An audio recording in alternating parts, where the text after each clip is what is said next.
Welcome back to channel new blog. আছে সকালে ভালো আছে, আমিও খুব ভালো আছি। আপাতত শরীর আপাতত সব ঠিক আছে।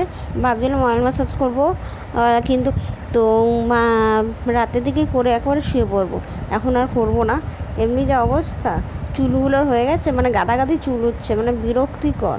আর এদিকে সব আমি গুছিয়ে রেখে দিয়েছি। আমি আগের দিনই গুছিয়ে রাখা হয়েছে, রাতের দিকে গুছিয়েছিলাম। আমার বলেছিলাম ভিডিওতে অবশ্য করবো, কিন্তু করা হয়ে ওঠেনি আমার।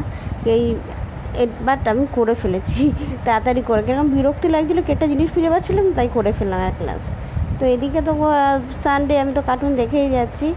আর একটু অন্ধকার লাগছিলো, আমি ওদিকে লাইটটা জ্বালান, এদিকে কাঁকরোল ভাজছি, আর ওদিকে ভেজ ডাল আছে। সব সবজিগুলো শেষ করতে হবে। আর যখনই সব সবজি শেষ করতে লাগে তখনই আমি ভাজা আর ভেজ ডালটা বেশি খাই তাড়াতাড়ি করে। আর আমার ভেজ ডাল খেতে সত্যি খুব ভালো লেগে থাকে।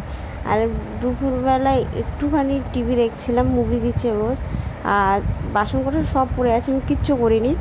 আর এদিকে পড়ছিলাম, কিন্তু এত যন্ত্রণা করছিলো কী আর বলবো। তোমাদের যে শেয়ার করলাম ভিক্সটা ইউজ করি আমি।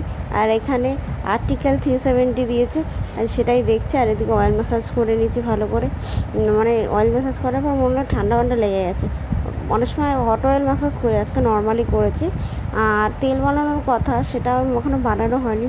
ভাবছি একেবারে পুজো শেষ হয়ে যাওয়ার পর একটু ভালো করে তেল বানিয়ে রাখবো, যেটা রোজ ম্যাসাজ করবো আর তোমাদের সঙ্গে শেয়ার করতে হবে। টাটা।